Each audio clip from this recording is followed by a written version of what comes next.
sharing ratio is 3:2. They admit C for the partnership for the 1/4 share. उसका C का share है 1/4 and which is taken 1/6 from the A and 1/12 from the B. ठीक है, तो 1/6 हम जब new ratio निकालेंगे ना तो आपको इसको इस तरीके से निकालोगे.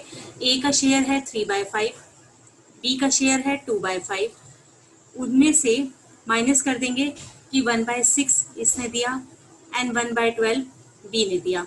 अब इसमें न्यू शेयरिंग रेशियो निकालना, सैक्रिफाइसिंग रेशियो निकालना, इस सब की हमें जरूरत ही नहीं है, क्योंकि जो हम गुडविल वाले क्वेश्चन कर रहे हैं इस तरीके से गुडविल लाने के और उसको शेयर करने के, उसमें हमें कौन सी रेशियो चाहिए? Sacrificing ratio. और इस क्वेश्चन में हमें ऑलरेडी सैक्रिफाइसिंग रेशियो गिवन है. मींस ए दे रहा है 1/6 और बी दे रहा है 1/12. तो यही उनकी रेशियो है. हम इसी का अगर प्रोपोर्शन निकालें तो इट विल कम 2:1. तो it will be sacrificing ratio. ठीक है, आपको ऐसे नहीं है कि पहले आप न्यू रेशियो निकालो उसके बाद ओल्ड माइनस न्यू करके सैक्रिफाइसिंग रेशियो निकालो. इसमें ऑलरेडी हमें सैक्रिफाइसिंग रेशियो गिवन है. अब कह रहे हैं कि C brings 18,000 for the goodwill and out of his share of 30,000. उसका जो C जो न्यू शेयरिंग रेशियो है 1/4 के लिए आ रहा है, वो टोटल उसका जो गुडविल का शेयर बनता है that is 30,000. And out of this, देखो कैपिटल के बारे में हमें कोई इन्फॉर्मेशन इस क्वेश्चन में नहीं दी हुई है C के लिए कि C कितनी कैपिटल लेकर आ रहा है. हमें सिर्फ क्या बताया हुआ है कि C को कितनी गुडविल लेकर आनी है. C की गुडविल का पोर्शन बनता है 30,000. आउट ऑफ दिस 30,000 18,000 वो कैश में लेकर आ रहा है और 12,000 ही is unable to bring this amount in cash. तो इसको हम वैसे करेंगे कि जैसे अगर कोई भी पार्टनर गुडविल कैश में नहीं लाता तो एंट्री करते हैं, और 18,000 की सिंपल अपने कैश वाले मेथड से. तो पहले इस 18,000 के लिए करते हैं, तो एंट्री हो जाएगी cash account debit to premium for goodwill. 18,000 से एंट्री हो गई, और ये जो प्रीमियम रिसीव हुआ है इसको आप डिवाइड कर दीजिए. प्रीमियम फॉर गुडविल डेबिट कितने रुपीज से बेटा? 18,000 को डिवाइड कर देंगे टू सैक्रिफाइसिंग रेशियो में करेंगे ओल्ड पार्टनर्स में, to A's capital to B's capital. इस 16 को डिवाइड कर दीजिए इन द रेशियो 2:1. तो ए को मिल जाएंगे 12,000 और बी को मिल जाएंगे 6,000. तो जो पोर्शन वो कैश में लेकर आ रहा था उसके लिए हमने एंट्री कर दी. अब बात आती है उस वाले पोर्शन के लिए जो 30,000 में से वो कैश में नहीं लेकर आ रहा. तो जो भी पार्टनर अपना कैश में नहीं लेकर आ पाता उसके लिए हम क्या करते हैं, उतना पोर्शन उतना अमाउंट उसकी कैपिटल में से कम कर देते हैं. और सी की कैपिटल को कम करने के लिए सी की कैपिटल को हमें डेबिट करना पड़ेगा. एंट्री हो जाएगी सीज कैपिटल अकाउंट डेबिट. भाई या तो कैश में लेकर आओ नहीं तो आपकी कैपिटल में से ले लेंगे.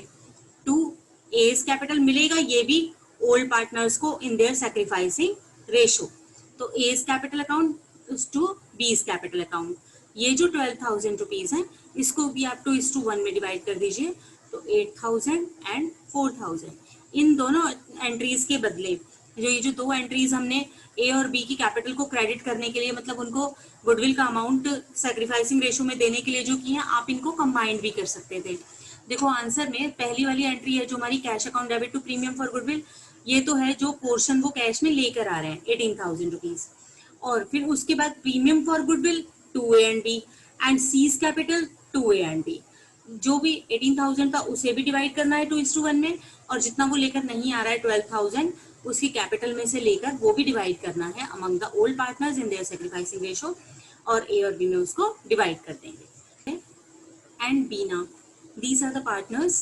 दे एडमिट चेतन, सी को वो एडमिट कर रहे हैं for their capital for their partner with 1/4 share.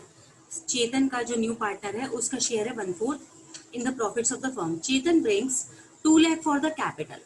2 lakh तो कैपिटल के लिए लेकर आ रहा है, तो इसकी जब हम एंट्री करेंगे तो आपकी एंट्री क्या हो जाएगी बेटा? कैपिटल के लिए cash account debit to C's capital account.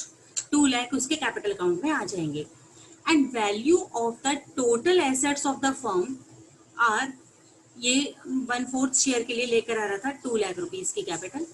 आगे बोल रहे हैं value of the total assets of the firm. जो अभी ए और बी की फर्म है उसकी टोटल एसेट्स हैं यहाँ पर देखिए एसेट्स हमें गिवन है 5,40,000, सपोज ये इन दोनों की बैलेंस शीट है 5,40,000, आउटसाइड लाइबिलिटीज आर 1 लाख, इसकी हमें कैपिटल इसकी लाइबिलिटीज दी हुई है 1 lakh on that date, means on the date of the admission.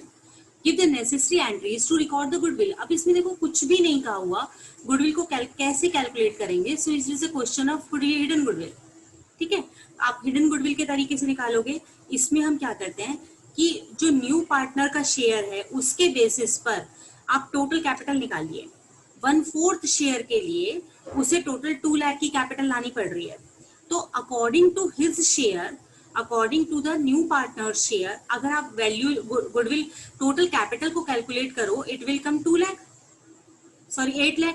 2 lakh अगर आपकी 1/4 की है तो कंप्लीट की कितनी हो गई 4/1, और it will come 8 lakh rupees. अब ये देखिए कि अभी कैपिटल कितनी है, आप एसेट्स को टोटल करोगे 5,40,000, ये 5,40,000, it is a balance sheet of A and B, तो इन दोनों का रिमेनिंग आ जाएगा, मतलब ये तो हमारी लाइबिलिटीज है, और 4,40,000 क्या हो गई इन दोनों की कैपिटल। तो अभी जो फर्म की एग्जिस्टिंग कैपिटल है ए और बी की 4,40,000 प्लस 2 लाख सी लेकर आया है, तो total capital of the firm is 6,40,000, और जबकि हमारी होनी कितनी चाहिए 8 lakh on the basis of the new partner share. तो जितनी टोटल आपने निकाली है capital on the basis of the new partner share, उसमें से अभी फर्म की जितनी कैपिटल है उसको हम माइनस कर देते हैं, तो that will be the valuation of goodwill of the firm. ये टोटल कैपिटल की फर्म का हमारा गुडविल का वैल्यूएशन आ जाएगा। अब देखिए सी जो आ रहा है that is coming for 1/4 share, तो 1/4 शेयर हमने निकाला, तो उसे कितना शेयर लेकर आना पड़ेगा बेटा 40,000 रुपीज उसे गुडविल के लेकर आने पड़ेंगे। ठीक, आगे देखिए रिकॉर्ड, वो कह रहे हैं कि liabilities are on the date, give the necessary entry to enter the goodwill at the time of Chetan admission and also show. ऊपर यहाँ पर हमें सिर्फ ये कहा है कि Chetan is bringing 2 lakh for the capital, हमें कहीं भी ये नहीं कहा हुआ कि वो जो अपनी गुडविल का शेयर है ना उसे भी वो कैश में लेकर आ रहा है। तो हम ये मानेंगे कि जो उसका ये हमने शेयर निकाला है उसको वो कैश में नहीं लेकर आ रहा। तो पहले कैपिटल के लिए तो आपने एंट्री करी दी, cash account debit to C's capital account, फिर उसके बाद इस गुडविल को जब वो कैश में नहीं ला रहा है तो हम क्या करेंगे सीज कैपिटल अकाउंट डेबिट, उसके कैपिटल में से ले लेंगे ये अमाउंट कितने रुपीज 40,000, और इसको डिवाइड किया जाएगा in the old partners in the sacrificing ratio to A's capital, और ये हो जाएगा टू बीस कैपिटल। ये किस में डिवाइड होगा सैक्रिफाइसिंग रेशो में। अब सैक्रिफाइसिंग रेशो में देखिए कि यहाँ पर हमें सिर्फ ये कहा हुआ था कि Abhay and Deena are the partners in a firm, और new partner is coming for 1/4 share. जब उनका पहले कोई भी हमें रेशो नहीं गिवन है, it means they were sharing their profits and losses in the ratio 1:1। In the absence of any deed या in the absence of any specified ratio, उनका जो ओल्ड पार्टनर्स का रेशो होगा वो हम मानेंगे 1/1। तो जब इस तरीके का सिंपल क्वेश्चन होता है, मैंने आपको पहले भी बताया था कि जब हमारी ओल्ड पार्टनर्स की रेशो गिवन हो और जो न्यू पार्टनर आ रहा है उसकी गिवन हो, बस इसके अलावा और कुछ भी इंफॉर्मेशन नहीं है, तो ये सिंपल क्वेश्चन होते हैं हमारे। और सिंपल क्वेश्चन में अगर आप सैक्रिफाइसिंग रेशो निकालोगे दैट विल कम 1:1, मतलब जो भी ओल्ड रेशो होती है वही हमारी सैक्रिफाइसिंग रेशो निकल कर आ जाती है। तो इस 40,000 को उनकी सैक्रिफाइसिंग रेशो 1:1 आ जाएगा, उसमें हम इसे डिवाइड कर देंगे और नरेशन लिखोगे for distributing the amount of goodwill in the old partners in their sacrificing ratio. इस तरीके से आप इसे निकालोगे बेटा। आया समझ में? मेन एंट्रीज तो हमारी सिंपल ही थी, इसमें मेन बात जो थी वो हिडन गुडविल निकालने की थी। हिडन गुडविल, अगर आपको क्वेश्चन में गुडविल के बारे में कुछ भी नहीं कहा हुआ तो किस तरीके से निकालोगे, you will calculate the goodwill on the basis of the new partner, जो न्यू एडमिशन वाला पार्टनर है उसके रेशो और उसकी कैपिटल, उनके बेसिस पर पहले टोटल कैपिटल निकालोगे, फिर फर्म की कैपिटल को उसमें से माइनस कर दोगे, तो that will be the valuation of goodwill. It will be the goodwill of total firm, ठीक है। और टोटल फर्म की गुडविल आ जाएगी, उसमें से न्यू पार्टनर कितना लेकर आएगा उसके शेयर को मल्टीप्लाई करके आप उसकी रेशो निकालोगे कि उसे कितना लाना है। जो ये लेस करके आएगा हमारा, that will be the goodwill of the firm, not of the incoming partner. X और वाई पार्टनर्स हैं पहले से, who are sharing their profits और losses. in the 3:2 as on 31st March 2019. They admit Z. उन्होंने Z को share new partner admit किया and for the 1/5 share Z को वो कर रहे हैं for the 1/5 share and share in the profits of the firm. Z bringing 50,000 for the capital. ये Z 50,000 capital के लिए लेकर आ रहा है. Give the journal entries for the adjustment of goodwill. अब देखिए बात तो कैपिटल की कर रहे हैं लेकिन एडजस्टमेंट जो एंट्री करवा रहे हैं वो गुडविल की. तो यहाँ पर हमें गुडविल के बारे में कुछ भी नहीं कहा हुआ. तो आप कौन से मेथड से गुडविल निकालोगे? हिडन गुडविल से. हिडन गुडविल का अभी अभी हमने एक क्वेश्चन किया कि जो भी न्यू पार्टनर आ रहा है उसके बेसिस पर आप पहले फर्म की टोटल कैपिटल निकालोगे. 1/5 शेयर के लिए अगर वो 50,000 लेकर आ रहा है तो टोटल फर्म की कैपिटल कितनी हो जाएगी बेटा? ये 50,000 मल्टीप्लाइड बाय 5:1 मीन्स टोटल जो कैपिटल रहेगी that will B 2,50,000 of the firm. अब ये देखिए है कितनी. तो ओल्ड पार्टनर्स की हमें ये बैलेंस शीट दी हुई है, इससे हम कैपिटल निकालेंगे. ये क्रेडिटर्स हैं. मैंने आपको बताया था दोनों तरीके से कि एसेट साइड से कैसे कैपिटल निकालते हो और लाइबिलिटी साइड से भी. तो हम यहाँ लाइबिलिटी साइड्स को ही अगर देखें तो क्रेडिटर्स को हमें नहीं लेना. Reserves are 60,000. इसे हम कैपिटल में, क्योंकि ये शेयर होल्डर्स की होती है, ऑनर्स की होती है, तो इसको ऐड करेंगे. प्रॉफिट एंड लॉसेज हैं 25,000. These are also the portion of capital. X की और वाई की कैपिटल दोनों की है 80,000. ये भी दोनों ऐड हो जाएगी. इसमें से कुछ चीजों को हमें माइनस करना होता है. कौन कौन सी चीजें थी बेटा? अगर आपको कोई गुडविल का अमाउंट दिया हो तो उसको माइनस करोगे. इसके बाद अगर कोई भी आपको फिक्टिशियस असेट्स दे रखी होंगी तो उनको भी माइनस किया जाता है. तो कैश नहीं है, डेटर्स नहीं है, स्टॉक, फर्नीचर, प्लांट. लेकिन जो एडवर्टाइजमेंट सस्पेंस है 15,000 का, ये हमारी कौन सी एसेट्स है? फिक्टिशियस एसेट्स है और इसको हम यहाँ से माइनस कर देंगे. तो ए और बी यानी एक्स और वाई की हमारी कैपिटल कितनी हो जाएगी? इसको ऐड कर लीजिए. 140 एंड 1,50,000 नेट निकल कर आएगा. और जो सी जेड है, जेड का हमें कैपिटल दी हुई है 50,000. तो टोटल कैपिटल हमारी हो गई यहाँ पर 2 लाख. और on the basis of the new partner हमने निकाला था 2,50,000. तो इन दोनों को माइनस करेंगे, दैट विल कम 50,000 और ये होगा आपका valuation of the goodwill of the firm. Total firm की ये गुडविल निकल कर आ जाएगी. उसमें से जेड का शेयर कितना लाना है? उसे अपने शेयर के बराबर. जेड का शेयर है 1/5 तो उसको लेकर आएगा 10,000 रुपीज. क्लियर? यहाँ पर उसको 10,000 लेकर करेंगे. अब उसके बाद क्वेश्चन आपका बिल्कुल सिंपल है. पहले वो जितनी कैपिटल लेकर आ रहा है उसके लिए एंट्री क्या करोगे? Cash account debit to C's या जेड्स कैपिटल अकाउंट. ये तो कैपिटल के लिए कर देंगे. उसके बाद कहीं भी ये नहीं कहा होगा कि जो गुडविल का अमाउंट है उसको भी वो कैश में लेकर आएगा. तो हम ये मानेंगे कि वो कैश में उसको नहीं लेकर आ रहा है तो उसके जो कैपिटल अकाउंट है उससे एडजस्टमेंट की जाएगी. उससे कैपिटल को लेकर हम ओल्ड पार्टनर्स में in the sacrificing ratio divide कर देंगे. एंट्री क्या बनेगी बेटा आपकी? जेड्स कैपिटल अकाउंट डेबिट. कितने रुपीज लेकर आने हैं उसे? 10,000 to X capital and to Y's capital. अब ये हमें सैक्रिफाइसिंग रेशियो में बांटना है. सैक्रिफाइसिंग रेशियो देखो कैसे निकालोगे? एक्स और वाई का ओल्ड रेशियो हमें 3:2 दिया हुआ था और जेड का न्यू रेशियो था 1/5. सिंपल क्वेश्चन है. सिंपल क्वेश्चन में जो ओल्ड रेशियो होती है वही सैक्रिफाइसिंग रेशियो बन जाती है. तो इट मीन्स हमारी सैक्रिफाइसिंग रेशियो भी क्या होगी? 3:2. इसको आप डिवाइड कर दोगे तो ये अमाउंट आ जाएगा 6,000 एंड 4,000. इस तरीके से हम इसे डिवाइड कर देंगे. यस बेटा बताइए, कोई हो गया क्लियर? Yes ma'am. बेटा आगे देखते हैं.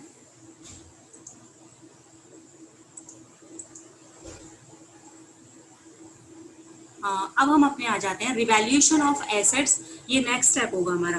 देखो पहले हमने न्यू प्रॉफिट शेयरिंग रेशियो निकाली, सैक्रिफाइसिंग रेशियो निकाला और उसके बाद उससे पहले क्वेश्चन में पहले वाले चैप्टर में हमने गुडविल वैल्यूएशन कर लिया. अब जब भी कोई एडमिशन होता है ना न्यू पार्टनर का, तो उस समय आप ये देखिए कि जो ओल्ड पार्टनर्स हैं उनके पास एक बैलेंस शीट होती है.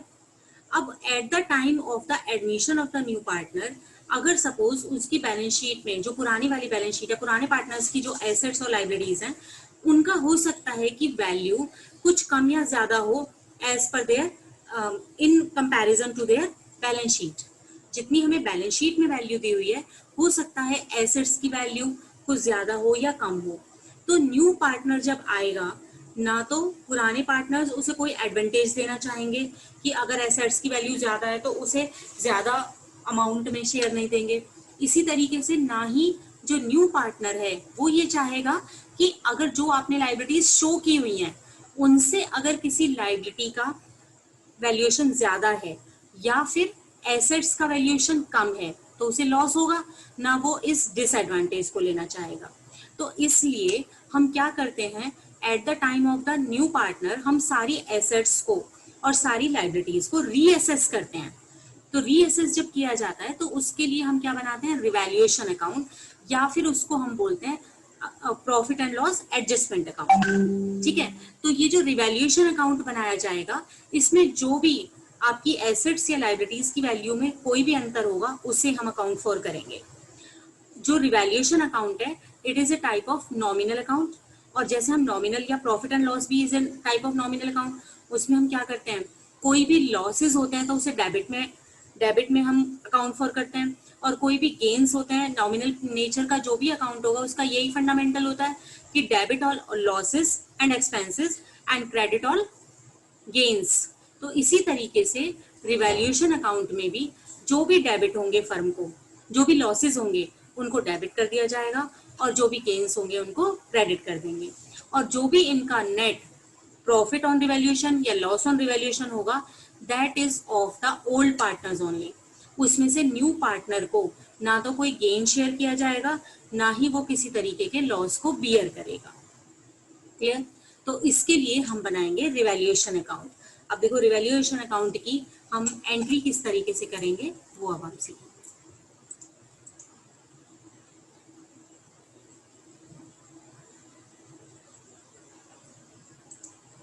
देखिए इलस्ट्रेशन नंबर आपका ये 37 है।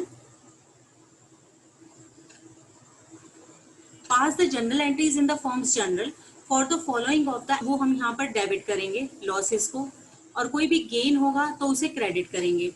तो अब आप देखिए कि फर्म को गेन कब होगा, या तो किसी एसेट्स की वैल्यू इंक्रीज हो जाए तो गेन होगा, या फिर किसी लाइबिलिटी की वैल्यू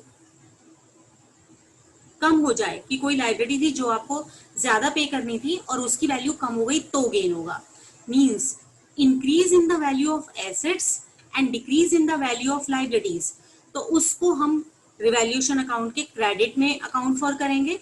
और लॉसेस कब होंगे कि या तो हमारी किसी एसेट्स की वैल्यू जो पहले हमने बुक्स में दिखाई हुई है वो ज्यादा है, उसकी वैल्यू जब हमने रीअसेस की तो वो हमारी कम हो गई, तो फर्म को लॉस हो जाएगा कि एसेट्स की वैल्यू कम हो गई। या फिर इसके अगेंस्ट कोई भी लाइबिलिटी है उसकी वैल्यू बढ़ गई, आपने लाइबिलिटी दिखाई हुई है अपनी बुक्स में 50,000 की सपोज, और जब eight the time of admission आपने उसको रीअसेस किया तो हो सकता है कि वो लाइबिलिटी आपको 60,000 की पे करनी पड़ रही है विद इंटरेस्ट या कुछ भी हो सकता है, तो वो आपको 60 का, तो यहाँ पर लाइबिलिटीज की वैल्यू अगर बढ़ गई है तो फर्म को क्या हो जाएगा, लॉस हो जाएगा। तो इस तरीके से आपकी कोई भी एसेट्स कम हो जाए या फिर लाइबिलिटी बढ़ जाए तो इसको आप डेबिट पे अकाउंट फॉर करोगे, और अगर कोई गेन होगा मींस एसेट्स की वैल्यू इंक्रीज हो जाती है या लाइबिलिटीज की वैल्यू कम हो जाती है तो वो आप कहाँ पर करोगे, क्रेडिट में, मतलब गेन्स में, फिर इनको बैलेंस करेंगे। ठीक है, अब देखिए अब हम कर रहे हैं इलस्ट्रेशन नंबर 37। उसमें बोल रहे हैं कि फर्स्ट है अनरिकॉर्डेड इन्वेस्टमेंट वर्थ ₹5,000। एक हमारे पास ऐसी इन्वेस्टमेंट थी जो कि हमने रिकॉर्ड ही नहीं की हुई थी, जबकि हमने देखा जब रीअसेस करने लगे एसेट्स को तो उसमें उनकी वैल्यू 5,000 है। अब देखिए ये बैलेंस शीट है, सपोज ये बैलेंस शीट है, इसमें इन्वेस्टमेंट की वैल्यू जो हमारी अब तक बुक्स हैं उसमें उसकी 0 दी हुई है, जबकि उनकी इन्वेस्टमेंट का पेपर डॉक्यूमेंट आपने देखा और उसकी वैल्यू आज की डेट में कितनी है, 5,000। तो ये इन्वेस्टमेंट की इंक्रीज हो गई वैल्यू, मतलब ये गेन हो गया। गेन हो गया तो रिवैल्यूएशन को क्या करोगे, क्रेडिट करोगे। अभी मैंने आपको बताया कि कोई भी गेन हो जाता है अगर फर्म को तो वो रिवैल्यूएशन को क्या कर देगा, क्रेडिट कर देगा। तो अब यहाँ पर आप एंट्री करोगे, इन्वेस्टमेंट आपको अकाउंट फॉर करनी पड़ेगी ना। अभी तक एक इन्वेस्टमेंट थी जो आपने अनरिकॉर्ड, मतलब उसको रिकॉर्ड नहीं किया हुआ था, अब जब आप उसको फर्म में लेकर आओगे तो एंट्री हो जाएगी इन्वेस्टमेंट्स अकाउंट डेबिट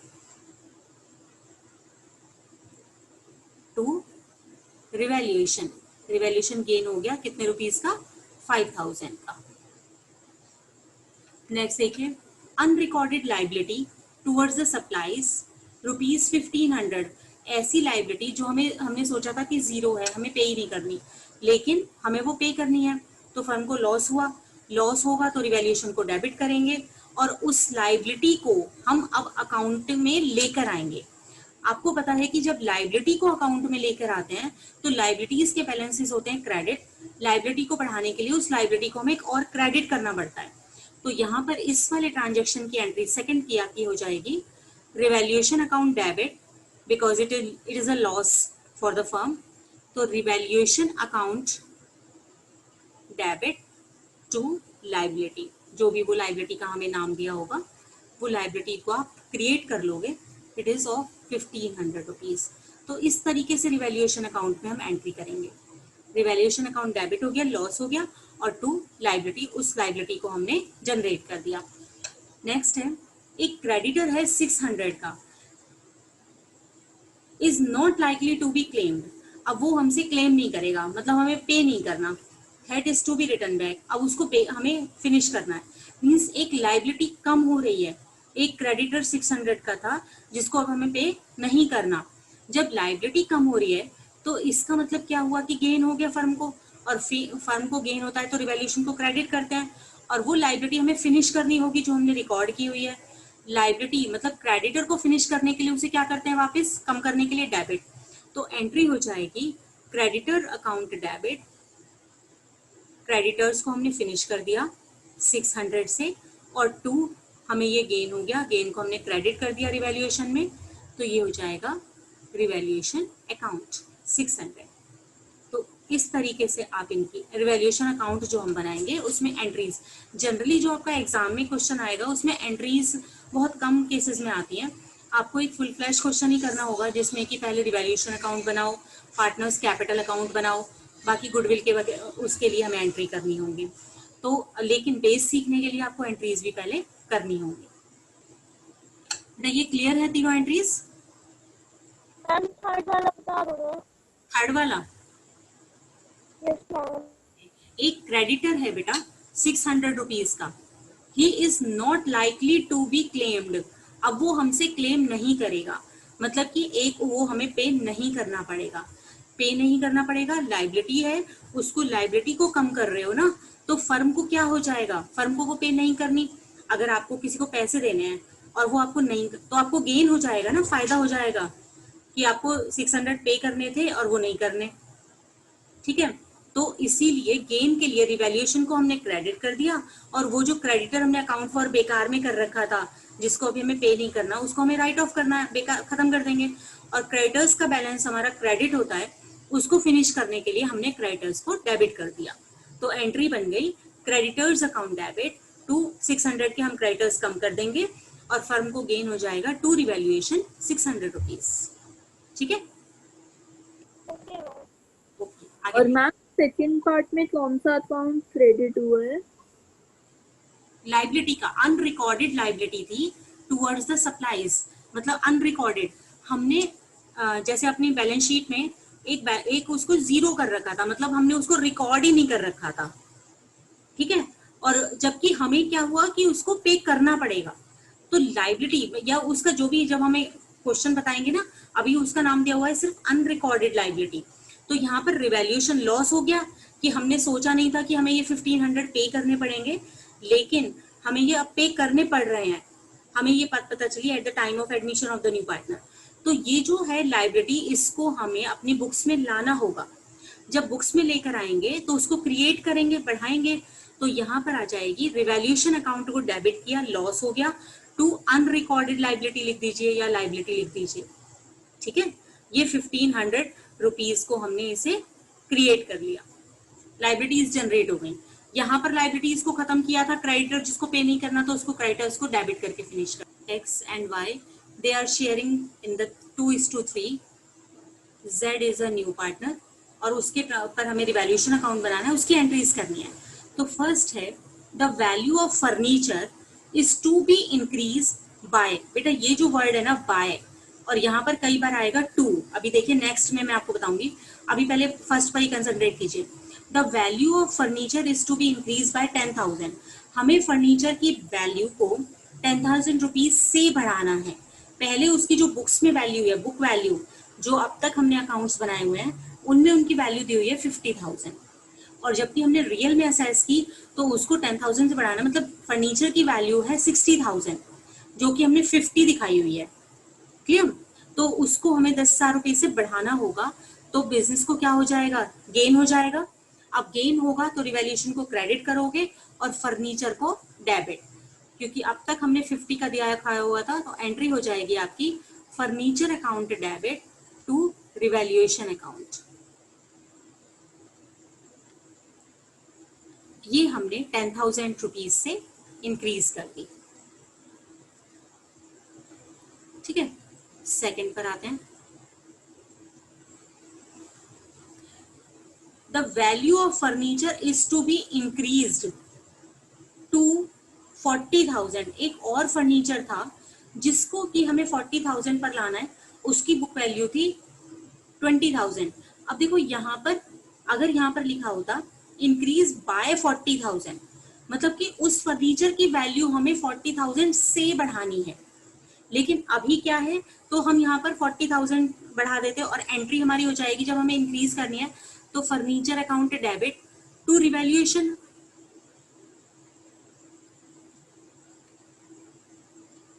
अब हमें यहाँ पर बोला हुआ है कि ये जो इंक्रीज करनी है अप टू 40,000, 20,000 हमने पहले से रिकॉर्ड किया हुआ है, उसको 40 लाने के लिए हमें 20,000 से और इंक्रीज करना पड़ेगा, तो फर्नीचर की वैल्यू को आप यहाँ पर 20,000 इंक्रीज कर दोगे। अगर यहीं पर ही बाय होता इंक्रीज बाय 40,000, तो आप क्या करते बेटा कि इसको हमें 20 से नहीं, अब तो वो ये हमें कह रहे हैं कि आपको फर्नीचर की वैल्यू जिसकी की बुक वैल्यू 20 है उसको 40 तक लाना है, मतलब आपको उसे 20,000 से बढ़ाना है। अगर यहाँ पर होता इंक्रीज्ड बाय 40,000, तो इसका मतलब होता कि आपको उसको 40,000 से बढ़ाना है। तो अब यहाँ फिर उस केस में अगर यहाँ पर बाय होता तो आप इसे करते 40,000। बेटा ये बात समझ में आई? यस। आगे क्वेश्चंस में ये बहुत इंपॉर्टेंट है, इसको समझना, क्योंकि इसी के बेसिस पर पूरा क्वेश्चन भी गलत हो सकता है एक एक एंट्री के ऊपर। यस, ये हो गया क्लियर बेटा? Yes ma'am. टू और बाई का डिफरेंस कि हमें वहां तक बढ़ाकर लाना है या उतने अमाउंट से बढ़ाना है।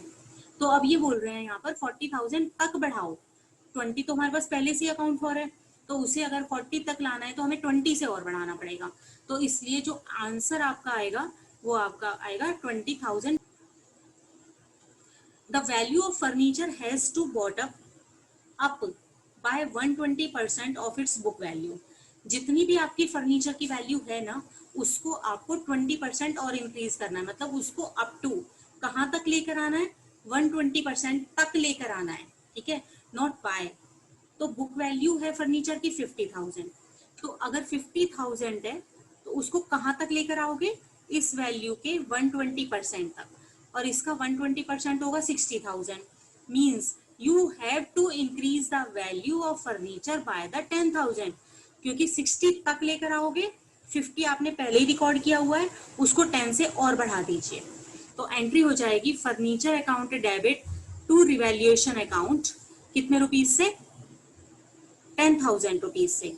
अब इसी क्वेश्चन में बेटा ये थर्ड वाले पॉइंट में अगर यहाँ पर होता कि you have to the value of the furniture has to be bought up by 120%, आपको उसको 120% से बढ़ाना है, तो इसका मतलब क्या होता कि अगर 50 जो भी 1000 का हमें दिया हुआ है उसकी इतनी वैल्यू को 120% को और बढ़ाओ, तो ये हो जाता हमारा वैल्यूएशन 60,000, और इसको आप 10 तक नहीं बल्कि 60 से बढ़ाते, तो यहाँ पर एंट्री आप कर देते 60,000, ठीक है। इसको ध्यान से देखना, अगर ये नहीं होगा क्लियर तो फिर इसे हम आगे फिर से क्लियर करेंगे, लेकिन इन वर्ड्स को आपको बहुत केयरफुली करना है। ये अब तक क्लियर हो रहा है बेटा? ये हमने 10,000 से क्यों एंट्री की है? थर्ड वाला पॉइंट क्लियर हो गया? Yes ma'am. मैम हाँ जी, मैम क्वेश्चन तो सेकंड, अगर उस पे जो 40,000 अगर उसकी वैल्यू 60 या 70 होती तो? ये कहते थे अगर value of the furniture is to be increased to 60,000। Yes बेटा? Yes ma'am. हाँ, अगर हमें वो 60 तक बढ़ानी होती तो 20 तो हमें पहले दी हुई है आपको। अगर एक 60 तक बढ़ानी होती तो हम 40 से बढ़ा देते, हो गई 60। Okay ma'am. ठीक है, 70 होती तो 50 से बढ़ा देते। अगर यहाँ पे होता बाय 40,000 बढ़ाओ तो हम यहाँ पर 40 से बढ़ाते। आप कह रहे हो 40, अगर यहाँ पे 50 होता 50 से बढ़ाओ, 2 की प्लेस पर बाय होता कि आप 50,000 से बढ़ाओ तो हम यहाँ पर 50,000 से बढ़ाते। ठीक है, ऐसे। अब देखिए स्टॉक इज फोर्थ कर रहे हैं बेटा हम। ये तीनों आपको क्लियर हो गए बेटा? ये तीनों पॉइंट्स फर्नीचर वाले जो दिए हुए हैं, मैम तो आगे और करते हैं। फिर फोर्थ पॉइंट देखिए, stock is under valued by 10%। जो हमारा book value of the stock 18,000 rupees का कोई स्टॉक है जो कि हमने वैल्यूएशन किया हुआ है 10% लेस पर।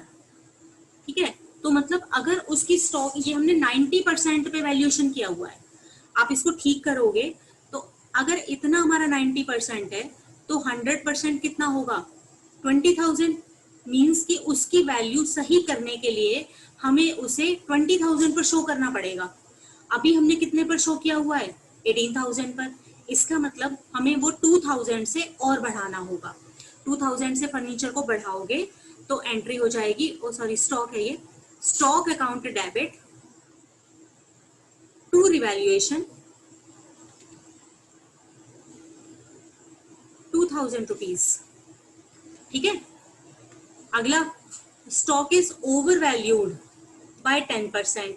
अगर आपका स्टॉक जो था, जो आपने बुक वैल्यू जिसकी 22 है, आपने बुक्स में शो किया हुआ है वो 22,000 का शो किया हुआ है, और इसको जितनी भी बुक वैल्यू है उसके 10% मोर पर, यानी कि उसको 110% पर आपने उसको रिकॉर्ड किया हुआ है।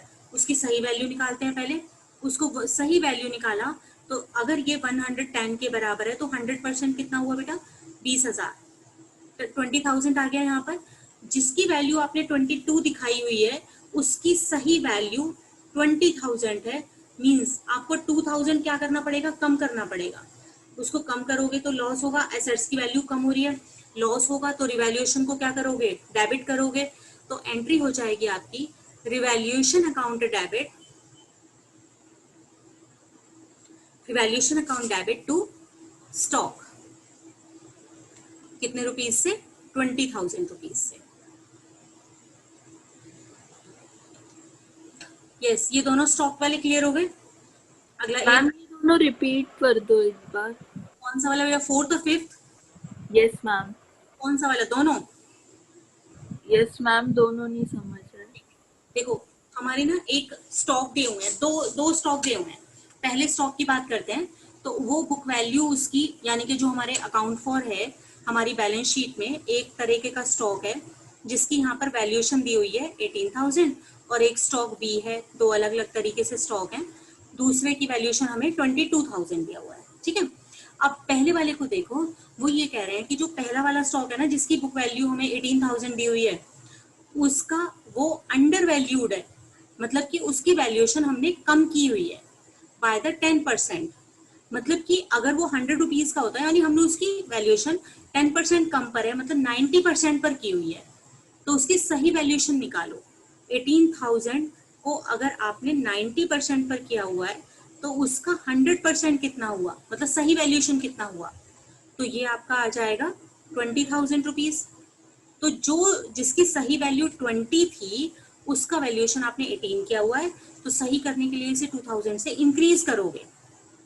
इंक्रीज करोगे, आपकी एसेट्स की वैल्यू ज्यादा हो रही है, तो stock account debit to revaluation by the 2,000। अगला कह रहे हैं कि स्टॉक इज ओवर वैल्यूड। एक और दूसरा स्टॉक है जिसका की बुक वैल्यू 22 है। ये वाला जो स्टॉक है इसका बुक वैल्यू 22 लिखा हुआ है, और ये आपने अकाउंट फॉर कर किया हुआ है, रिकॉर्ड किया हुआ है ओवर वैल्यूड करके, मतलब इसकी रियल वैल्यू 22 है नहीं है, इसको आपने 10% से ओवर वैल्यूड किया हुआ है, तो इसको आप ठीक करोगे। यानी कि ये जो 22,000 है इसको आपने वैल्यूएशन किया हुआ है 110% पर, इसका 100% निकालिए, तो 100% निकाला तो इट विल कम 20,000, और जबकि बुक्स में आपने उसको 22 शो किया हुआ है। अब उसको आप सही करने के लिए 2000 उसकी वैल्यूएशन को कम करोगे, जब कम करोगे तो लॉस होगा, revaluation account debit to stock, उसकी वैल्यूएशन हमने 2000 से कम कर दी जो 22 वाला था। यस बेटा, हुआ क्लियर? यस मैम, हो गया। आगे नेक्स्ट वाला करते हैं।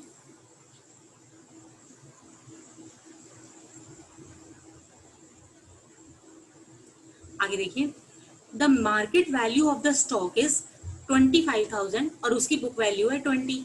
एक ऐसा और थर्ड स्टॉक है जिसको कि हमने 20,000 लिखा हुआ है, जबकि उसकी मार्केट वैल्यू आज की अगर वैल्यूएशन करें तो 25 है, तो 5,000 से हमें यहाँ इंक्रीज करना होगा, प्रॉफिट हो जाएगा।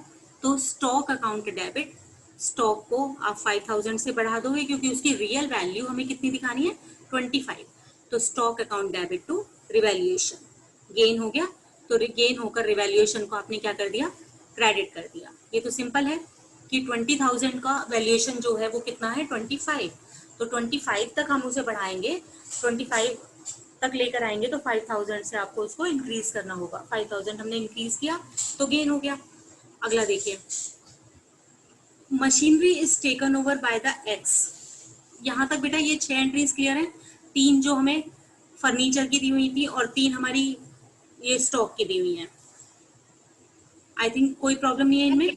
मैम मैम इसमें स्टॉक वाले में मैम हम जैसे ओवर वैल्यू में 10% है तो मैम उसका 10% निकाल के अगर मैम लेस कर दे तो? नहीं बेटा, इसका मतलब क्या है, ये हमने ऑलरेडी ओवर वैल्यूड किया हुआ है, जैसे ये अंडर वैल्यूड था ना, तो मतलब इसका वैल्यूएशन हमने 90% पे किया हुआ है। इसी तरीके से इसको जो ओवर वैल्यूड किया है इसको हमने 10% ओवर पर, यानी कि जो भी उसकी वैल्यू होती है उसका 110% पर हमने इसको वैल्यूएशन किया हुआ है। तो सही वैल्यूएशन निकालने के लिए जो पहला था उसको हमने 90 से डिवाइड किया और उसका सही वैल्यूएशन निकाला 100, और यहाँ पर जो दूसरा वाला है वो 22,000 है, उसको 110 से किया, जो भी उनका जितना वैल्यूएशन किया हुआ है सही वैल्यूएशन, और 100% निकाला कि सही में क्या है 100% क्या है। ठीक है, ये ऑलरेडी हमने इसको ओवर वैल्यूड किया हुआ है कि जितनी भी इसकी वैल्यू थी उसमें 10% एक्स्ट्रा किया हुआ है, मतलब हमने इसे 110% पर वैल्यूएशन किया हुआ है, तो उसको इसको इसी से डिवाइड करेंगे और मल्टीप्लाइड बाय 100 करके सही वैल्यूएशन निकालेंगे। ठीक है, मैम इसका 10% ही माइनस क्यों नहीं कर सकते? आप इस तरीके से कह रहे हो कि 22,000 है, इसका 10% कर दीजिए, ठीक है, तो ये आ जाएगा आपका 2200। यस, ठीक है। Yes ma'am. अगर आप ऐसे करोगे तो देखो, आप इसकी एंट्री को करोगे revaluation account debit to stock, यहाँ पर 2200, क्लियर बेटा। अब इसको आप दूसरे तरीके से निकाल के देखो,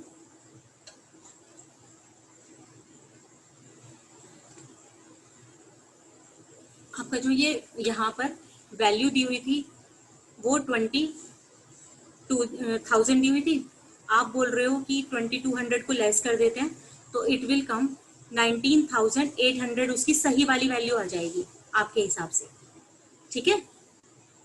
यस, 20,000 हमारी बैलेंस शीट में था, आपने उसका डायरेक्टली 10% निकाल दिया तो 22 आ गया, और जो सही वाली वैल्यूएशन है वो 19,800। अब ये देखो कि क्या इसका 10% ओवर वैल्यूड होता तो इस सही वैल्यूएशन का अगर आप 10% over by the x for ₹80,000, और जिसका कि बुक वैल्यू था 60, वो बुक्स में मशीनरी हमारी 60,000 से रिकॉर्ड थी, एक्स ने ले लिया उसको 80,000 का, देखो अभी उसने कितनी वैल्यूएशन बढ़ाकर ले लिया 20,000 का, मतलब पहले उसकी कीमत कितनी लगाई गई है उस मशीनरी की 80,000 लगाई गई है, तो यहाँ पर जो मशीनरी की वैल्यूएशन 80,000 है, पहले हम रिवैल्यूएशन में लेकर आएंगे, उसकी मशीनरी की वैल्यू को बढ़ाएंगे तो एंट्री आपकी हो जाएगी machinery account debit to revaluation. कितने रुपीज से? 20,000 से। हमारी बुक्स में उसकी वैल्यू थी 60 और जबकि एक पार्टनर ने उन्हें ले लिया 80 पर। वो अलग बात है कि जब एक्स ने ली है तो एक्स को टेक ओवर जो कर रहा है एक्स, उसके लिए हम दूसरी एंट्री करेंगे। एक्स ले रहा है तो एक्स की कैपिटल को कम किया जाएगा। लेने के लिए एंट्री करोगे आप एक्स कैपिटल अकाउंट, उसके कैपिटल अकाउंट से हम 80,000 रुपये निकाल लेंगे और उसे मशीनरी दे देंगे, फर्म में से मशीनरी चली जाएगी। तो ये अभी हम कर रहे हैं सिर्फ रिवैल्यूएशन अकाउंट। तो अभी ये वाली जो एंट्री है ये कंसर्न नहीं है हमारी। अभी जब आगे कैपिटल अकाउंट के फुल फ्लैश क्वेश्चन करेंगे तब इसको एंट्री को हम समझेंगे।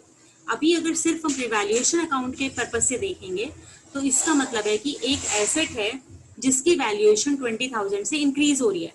एक पार्टनर उसे 20,000 रुपये ऊपर कीमत पर ले रहा है, तो उसकी फर्म के लिए भी 20,000 रुपीज का गेन हो गया।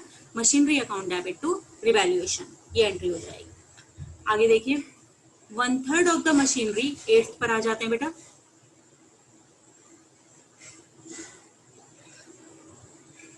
One third of the machinery is taken over by the Y for rupees 30,000. Means की 1/3 मशीनरी थी वो तो Y ने ले ली 30,000 रुपीज की। एंड बैलेंस मतलब 2/3 जो बची, दैट इज वैल्यूड एट 57,600। उसका वैल्यूएशन इतना किया है। मीन्स 1/3 का वैल्यूएशन तो Y ने इतने का किया और उसे ले लिया, और 2/3 बैलेंस का वैल्यूएशन इतना किया गया है। तो टोटल जो मशीनरी का वैल्यूएशन हुआ है दैट इज 87,600। और उसकी मशीनरी की जो बुक वैल्यू, टोटल मशीनरी की बुक वैल्यू हमें यहाँ पर गिवन है 72,000। तो कितना एक्सेस वैल्यूएशन किया गया बेटा? ये हो गया 15,600। तो फर्म को कितना गेन हो जाएगा? कितनी मशीनरी की वैल्यू बढ़ रही है? 15,600। तो एंट्री इसकी हो जाएगी machinery account debit to revaluation 15,600। ये कितनी उसकी वैल्यूएशन बढ़ा कि वाई ने उसको कितनी बढ़ी हुई कीमत पर लिया और बाकी की मशीनरी को कितना और वैल्यूएशन किया गया है। उसको टोटल वैल्यू निकाली, उसकी मार्केट वैल्यू जितने पर वैल्यूएशन किया गया, उसमें से उसकी बुक वैल्यू को माइनस कर दिया। तो ये क्या आ जाएगा हमारा, जितना भी ओवर वैल्यूएशन किया गया है अब। तो 15,000 से हमने मशीनरी की वैल्यू को इंक्रीज कर दिया। आगे देखिए out of the amount of insurance premium. अब ये मशीनरी वाली हमारी बात यहाँ पर फिनिश हो गई। 9th पर आते हैं, तो इस वाले को क्लियर कर दें। मशीनरी वाले ये दोनों जो किए हैं क्लियर है सभी को ये? चलो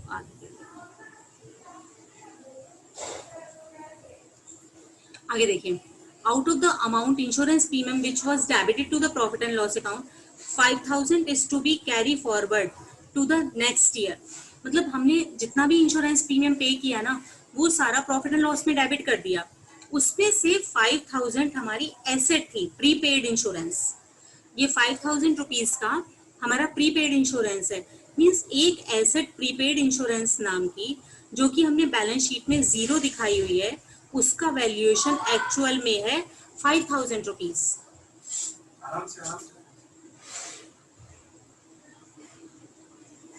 क्लियर बेटा? तो हम एक अनरिकॉर्डेड एसेट हो गई जिसको कि हमने बैलेंस शीट में 0 शो किया हुआ है और जबकि उसकी टोटल वैल्यू है 5,000।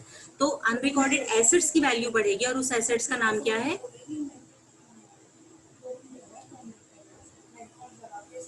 Prepaid insurance account debit to revaluation account. ये 5,000 रुपीज से एक एसेट्स जो हमने रिकॉर्ड नहीं की हुई थी उसको अब रिकॉर्ड कर लिया।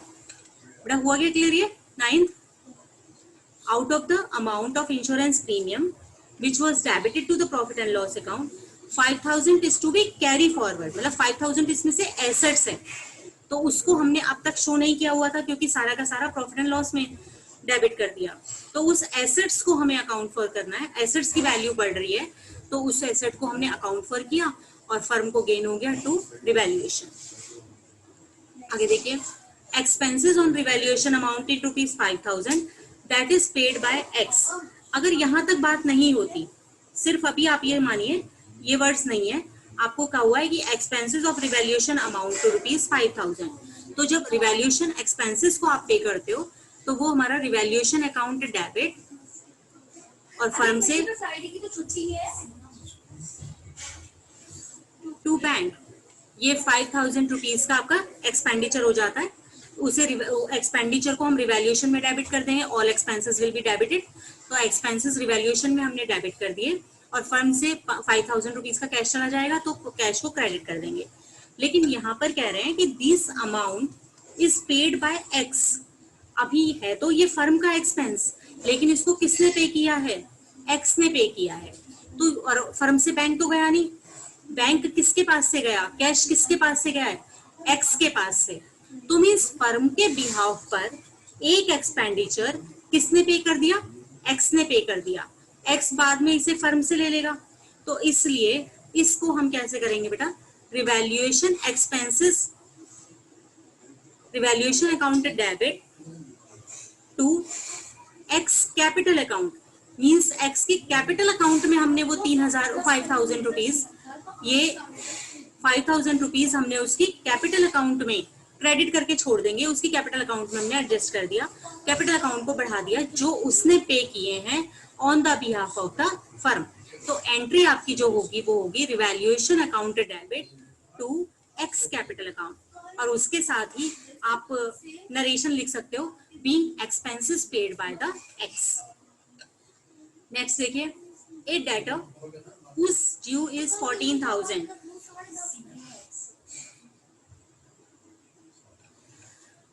A debtor whose due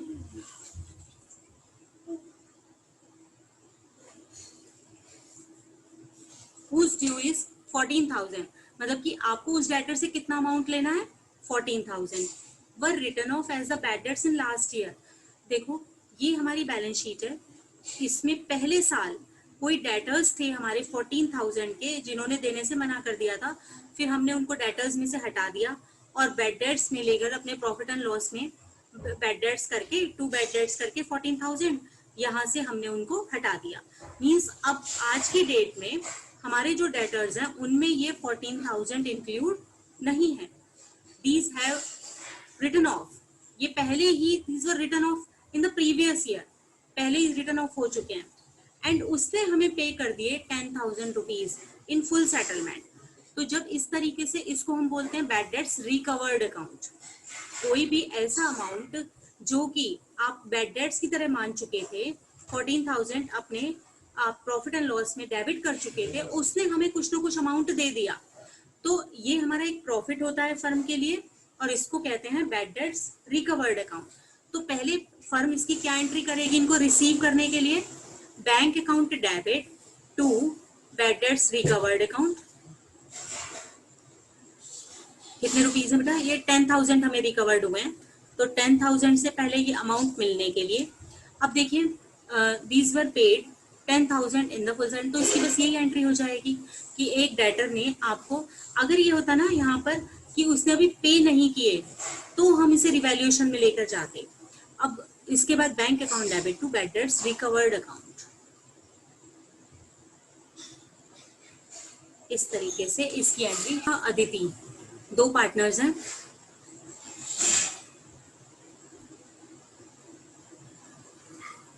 and their sharing ratio 3:2 is given. They admit Raghav for the 1/4 share.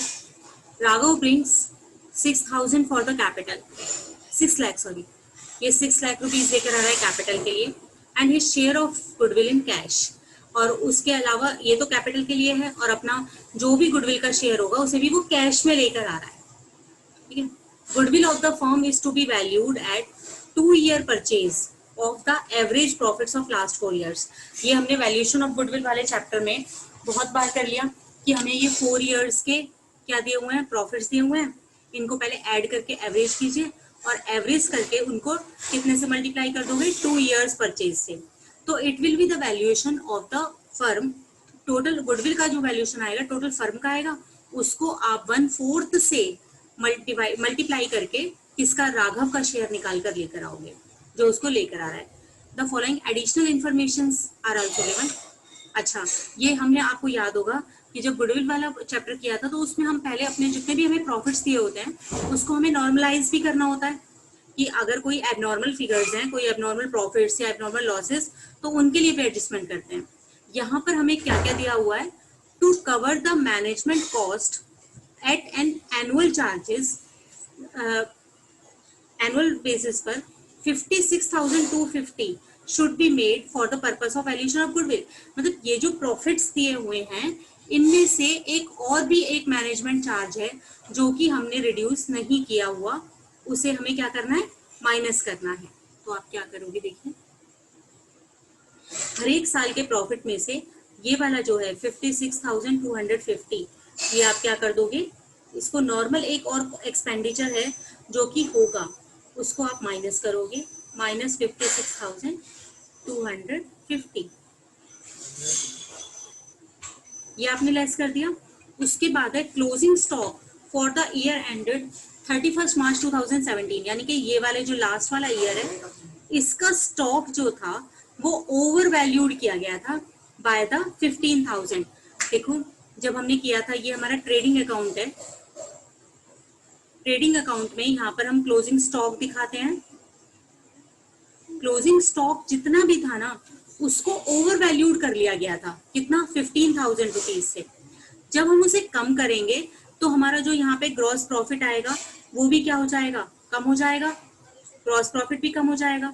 तो इसलिए जो अब, और जबकि अगर इसी में ही हमें 2018 का प्रॉफिट दिया होता उसको हम इंक्रीज करते, ये 2017 का है तो 2017 का इफेक्ट हमारा जो पड़ता, ये क्लोजिंग स्टॉक हमारे यहाँ पर ओपनिंग स्टॉक हो, पर अब हमें 2018 का कोई न कुछ भी हमें दिया ही नहीं हुआ, तो हमें ये जो 2017 के प्रॉफिट्स दिए हुए हैं उसमें से ये 15,000 जो कि ओवर वैल्यूएशन था स्टॉक का उसे हम सही करेंगे, तो उससे हम अपने जीपी को भी सही करेंगे और उसको हमें कम करना होगा। जैसे स्टॉक को कम करेंगे तो फिर अल्टीमेटली इफेक्ट उसका ग्रॉस प्रॉफिट को भी हमें कम करना पड़ेगा, ये 15,000 को कम। तो जो ये लास्ट वाला हमारा ईयर दिया हुआ है जिसके प्रॉफिट्स गिवन है 7,45,000, इसमें से भी आप अपने प्रॉफिट को 15,000 से कम कर दोगे तो ये हमारे क्या हो जाएंगे,